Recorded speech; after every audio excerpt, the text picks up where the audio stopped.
Hey, what's up, everybody? It's Kellen here from Start Your Systems, and welcome back to MXGP 2021 Career Mode, continuing on with episode 5 today.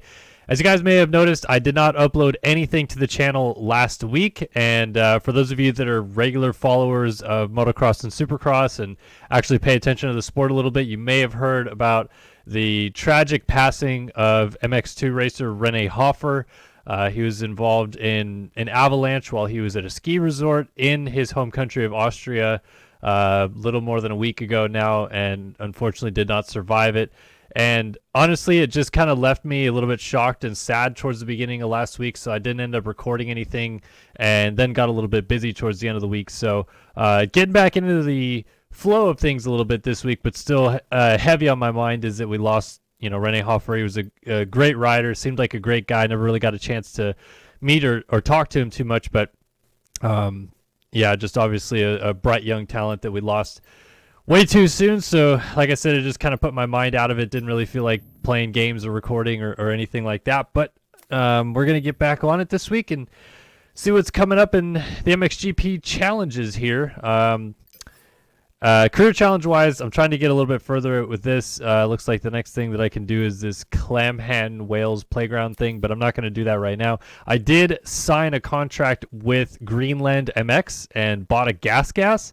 And what I wanted to talk about today for this video is kind of the economics to scale of this game a little bit with, how much money is made and other things like that. Because let's see, right now I have $1,800 in my account, and I only have a pipe, I think, on this bike. Yeah, I put a Pro Circuit pipe, but no suspension, nothing else.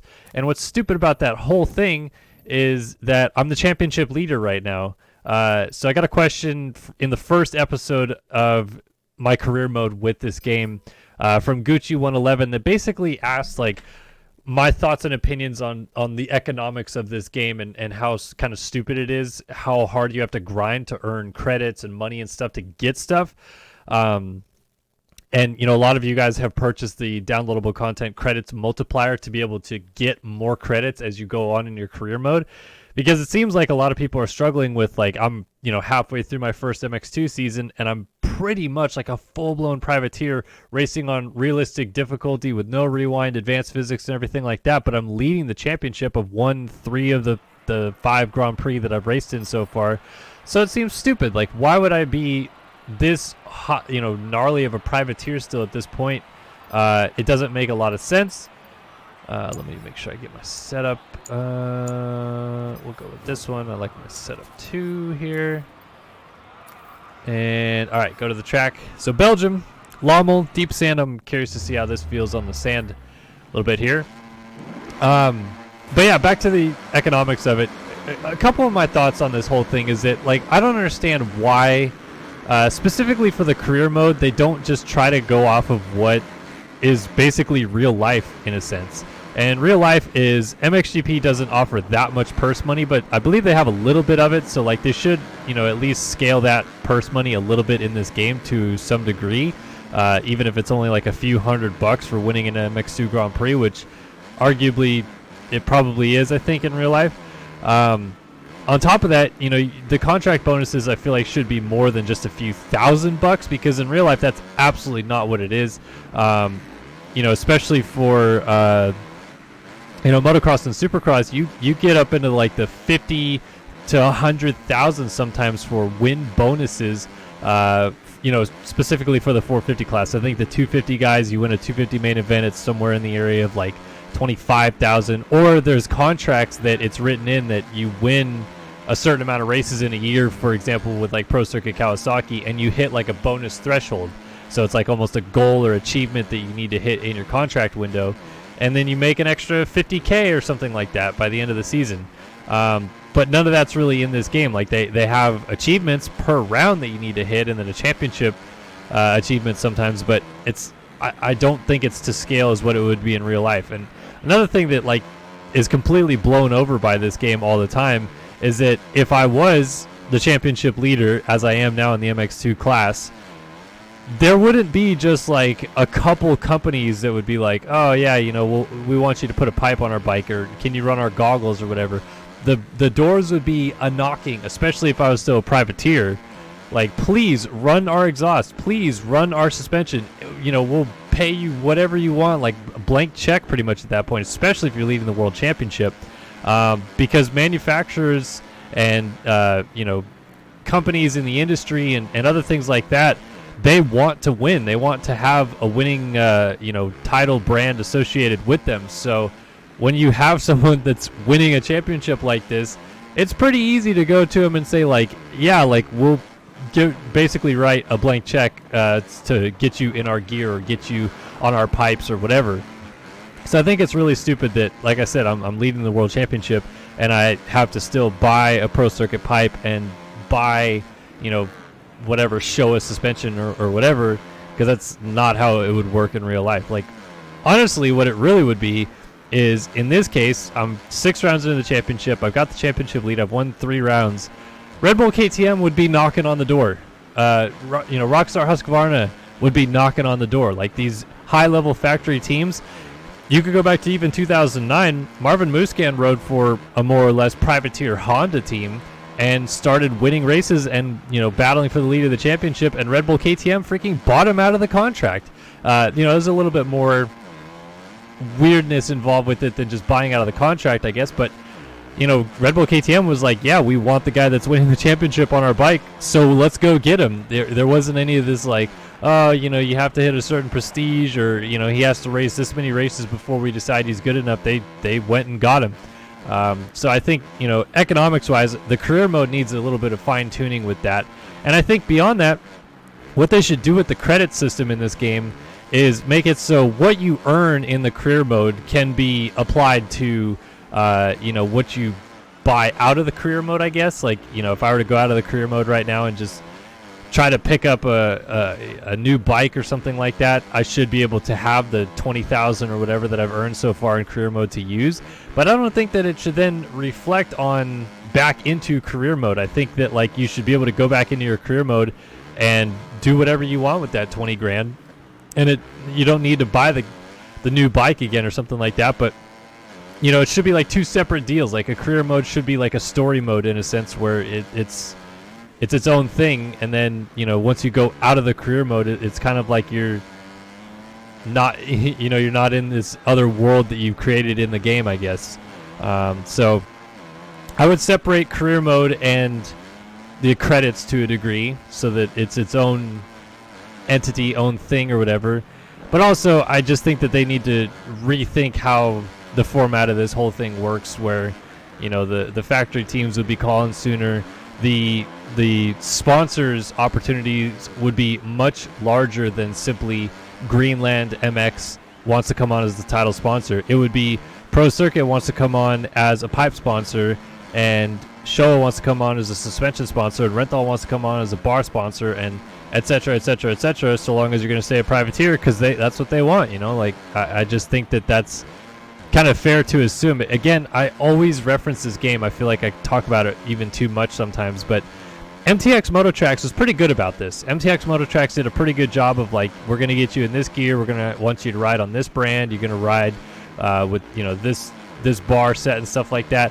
And MTX Mototracks is 18 years old now. Like, it's a game long forgotten for the newer generation of players that probably never ever played it and understood that there was a working economic scale to a degree in a game made by Acclaim Sports 18 years ago. So I don't necessarily love the approach that Milestone uses with the economic system to this game, because I do feel like it's like kind of a slimy / cheaty way, if you want to call it that, to incentivize the consumer to just like play your game too much. You know what I mean? Like, if someone's not enjoying the game that much, there shouldn't be like this rush for them to earn so many credits that they unlock the exact things that they want out of the game. It should come pretty easily, especially if they're able to win at the highest level from a pretty early run in the game. So yeah, I just think that they got to make it a little bit more realistic in that regard. The team's got to come knocking at the door sooner. The sponsors need to come knocking a little bit sooner. And if they're not going to do that, then they need to reinvent the career mode from the ground up and start with a story mode that puts you in a much lower, like level or frame of mind, so that once you make it to this level, the MX2 class in a world championship, you do have those sponsors. It needs to start you in the Junior World Motocross Championship. It needs to start you in EMX, which I think that they're trying to do in the future. But, EMX 125 first. And I think that that's okay then if you do this same economic scale system where if in EMX 125 I'm, winning the championship to a degree and won 3 of the first 5 GPs, I could see it being a little bit tougher to earn money or get on a factory team or whatever. It's probably not that hard, but EMX 125 isn't as looked at as MX2. So in MX2, if someone's leading the world championship, there's a lot of people looking at them. It's not just like the 2 or 3 factory teams that are dipping their toes down in the 125 class. It's all the factory teams, all the big level sponsors, etc., etc. So it's just silly. It's just silly that you have to grind this much to even get people to notice you, to level up, to prestige to another level, to unlock the ability to ride for a factory team. That's just not how it would work. Like, trying to think of like a good example, but this is over in the US, I guess, so it's a little bit different. But let's just say, like, man, I hate to bring up like Hayden Deegan because it's like such a out there thing. So let's do Casey Cochran. Casey Cochran, I feel like a lot of people, because Deegan's popular enough that they watch his vlogs and have seen Casey Cochran in his vlogs. If Casey Cochran showed up to Anaheim 1, he's not going to, but if he showed up to Anaheim 1 like the next year, and he's just on his, Husqvarna, which I'm not sure he's on like the full factory Husqvarna program right now, but he's riding Huskies. But let's just say he's on like a basically stock-ish Husqvarna. He's got, a couple, like a gear deal and a couple other things like that, but he's not on Rockstar Husqvarna. He's just his own deal. If he goes out and wins Anaheim 1, he is not going to be on his own deal at the next round. That's just not how it works at all. Even though he's a rookie, even though it was just one race, even though he's still young, brand new, if that's put into this game, that's basically me winning the first Grand Prix that I race in this game, for example, and I only prestige to level 3 because you don't level up that quick, and I still only have the backmarker teams unlocked, and I still only have the lowest tier sponsor abilities or whatever you want to call it unlocked as well. It just wouldn't happen. Like, if Cochran comes out and literally wins A1, beats Austin Faulkner and Jet Lawrence and all these other established 250 riders, whatever team that feels like they could rummage up the money to have him on the team at the very next week would do it. Like, that's just how it would go. And if a factory team doesn't have the ability to make it happen by the next week, I would be more than willing to bet that a lot of sponsors would come knocking on the door, and he wouldn't just be on a stock Husqvarna the very next week. He'd be on a pretty nicely modified Husqvarna with a lot more sponsor backing, etc., etc. So, I just think that needs to be changed a little bit more buttoning up with how that whole system works. And then, yeah, back to the whole prize money thing and sponsor objectives and stuff like that. Again, factory contracts, like if you sign with a Red Bull KTM, for example, you're going to make a lot more money from the team and the gear deal associated with it, etc., when you win races than you would off of prize money. Again, I'm just trying to relate this back to like the USA because it's what I know more so than MXGP. But in the US, prize money is, I think you win, if you win a 250 overall, let's say in the national championship, I think it's $6,000 or $7,000 in terms of prize money. Again, a lot of money. You're almost winning enough money to basically go out and buy a brand new 250F that week. But if you're on a factory team, if you ride for Pro Circuit Kawasaki, if you ride for Star Yamaha or whatever, the bonus system, you're going to be making 10 times that off the bonus system. So, if a rider that rides for Star Racing Yamaha wins the opening round of the Lucas Oil Pro Motocross Championship, he could probably buy like 10 bikes with how much money he's making that 1 week.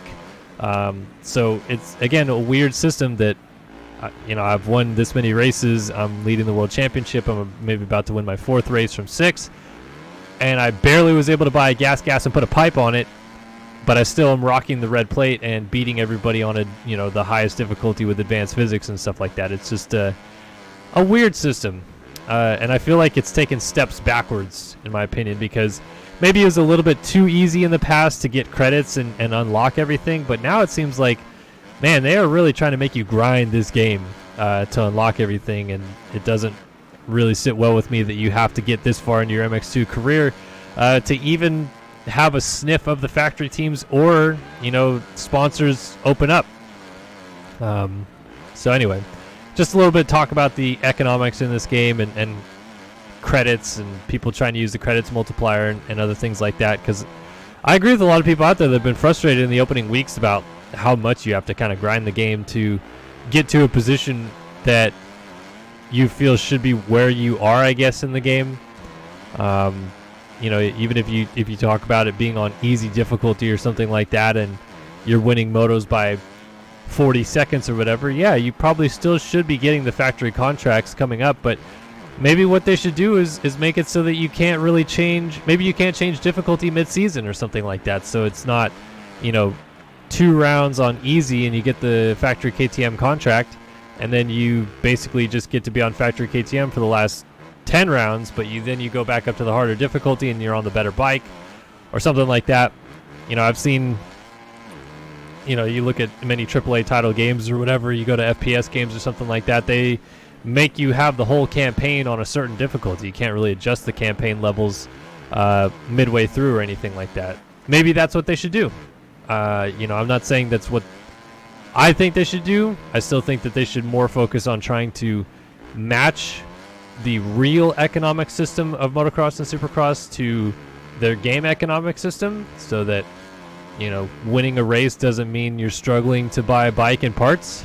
But I could see why they tried to go with this system, and I could see a couple reasons why they tried to make the longevity of the game last. I just think it needs to be tidied up a little bit so that it matches more of what people expect.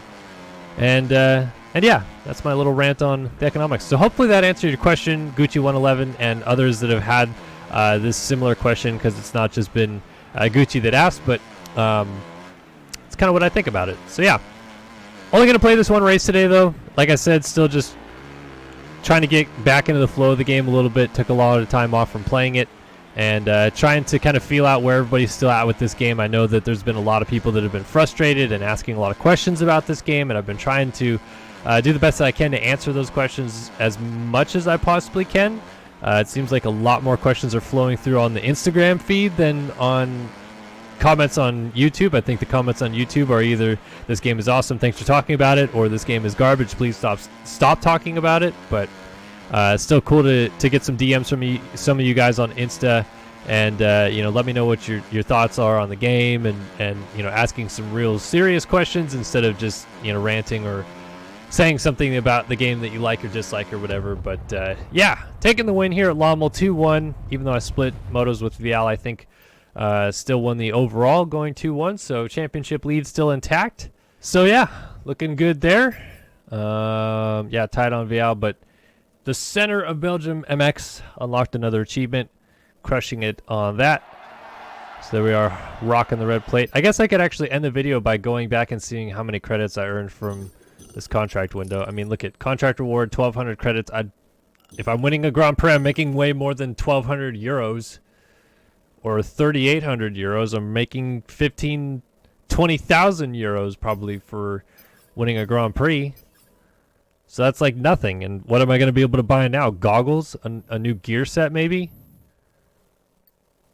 Or should I... Oh, dual invitation. Wait a minute. Rowan van de Moosdijk has challenged me. Show me how you do it.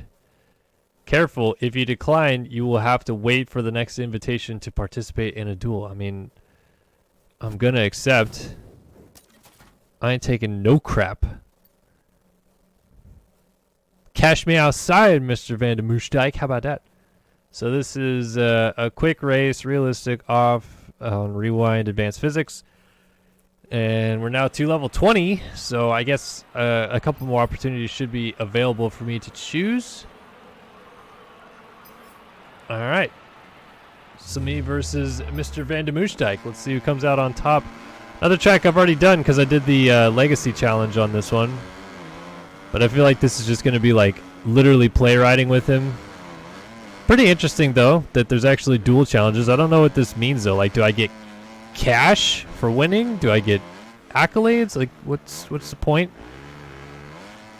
Also, how gnarly would it be in real life if just like out of nowhere, you know, I don't know, let's say Vial's winning the world championship, right? And Van de Moosdijk's not happy. And he just calls him up and says, I think I'm better than you. Let's fly to Mexico and decide.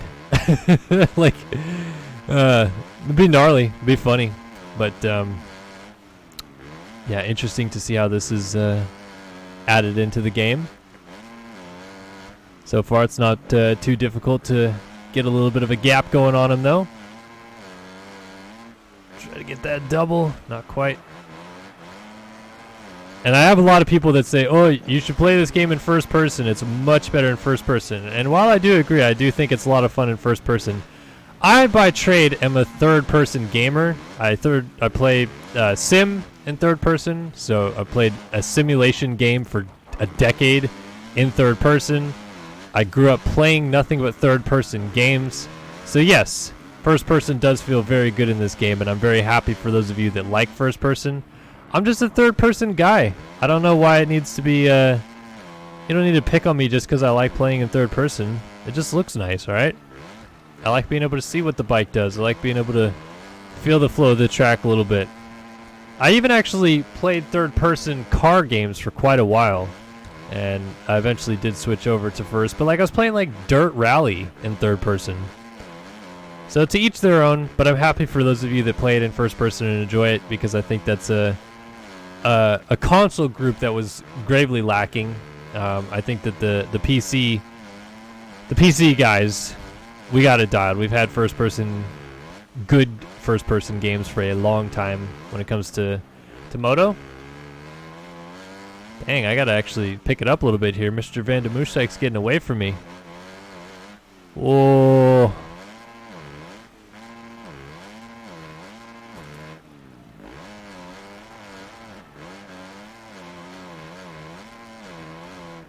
A little bit better through this back section of the track, I think, than he is.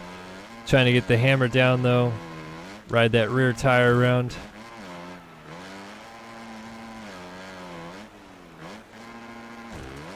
Trying to seat bounce that triple to get over it, but my bike is just like, nah, we're good.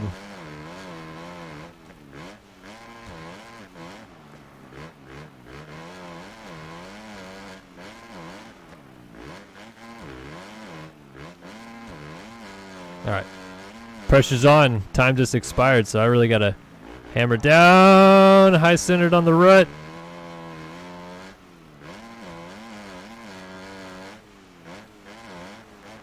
Jesus, how did he get through this corner so fast? I swear he was just in front of me, and he's like so far ahead already.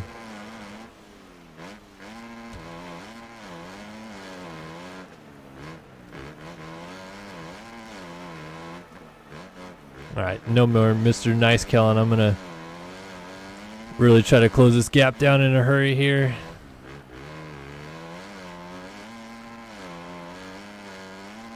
Woo!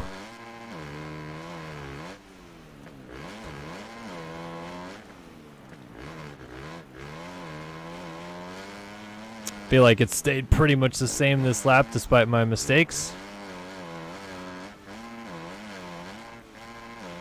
Yeah, and I'm just much faster through this back section. I don't know if it's like this sequence of corners or something, but look at like how much time I just gained on him. I just blew this corner, so that's gonna lose me a bunch of time.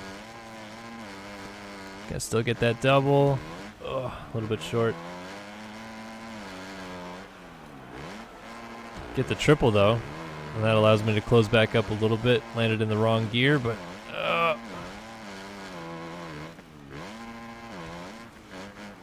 and then riding this little inside line right there as well gains a lot of time back. All right, race is on.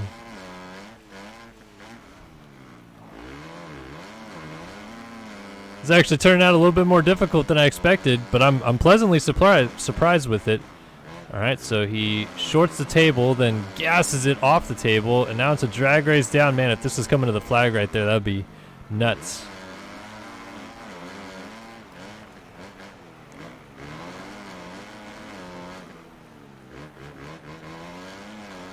Whoop. All right, so take the lead. See if we can get away a little bit here. Not have to worry so much on this last lap.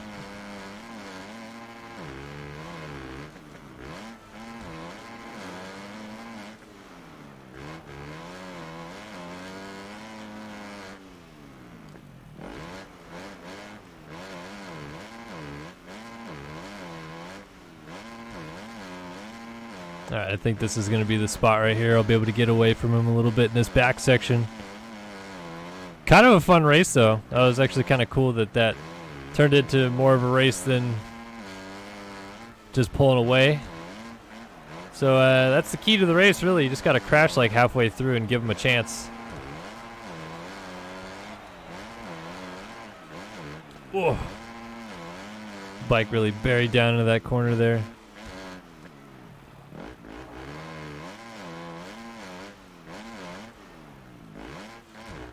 Whew. Landed a little bit sideways. Man, you could probably hip through that corner, huh? You could double around that line right there. Oh, don't high center in the rut. All right, so in the end, actually pulled away a good little bit here at the end. Probably more than I would have liked to have actually had it a little bit more than that, but still taking the win. And so what happens here? So I win. Best time over second better. And I get 2,700 credits. It's not really that much, but I got more experience. So maybe it's good. I don't know. Thanks. It was a valuable lesson. Okay. Oh, man. Vandermoostad getting absolutely worked out here. Okay. Don't want to do something on the bike. How much credits do I have? Components. 8,300 credits. I feel like I should do more to the bike. Another thing about the gas too that I realized is that it doesn't have many livery options. It has pretty much these 5 liveries, which are not, in my opinion, all that great of liveries. Like, I feel like the stock one is just like, I mean, the stock one is super bland too. This racer one is probably the best, but then where's the Greenland logo go? Yeah, I don't know. I'll think about it. But yeah, I mean, I only have 8,000 credits to work with, so what am I going to do? I don't know. I'll come up with a plan. Anyway, this has been episode 5 of Career Mode in MXGP 2021. We'll be back next time. I'll do Latvia and whatever round is after it next time, so we'll get a little bit longer of an episode. But hopefully you guys enjoyed this one. As always, appreciate you guys stopping by and watching another video here on the channel. If you do have any comments or questions, please head down to the comment section below. Get involved in the discussion down there. Happy to answer anything that you guys have for me, and talk to the other people that get involved in the chat down there as well. But thanks for stopping by, and I look forward to seeing you guys in all of our future videos on the channel. But I'm signing off for now, and I'll see you guys in the next one. So long for now.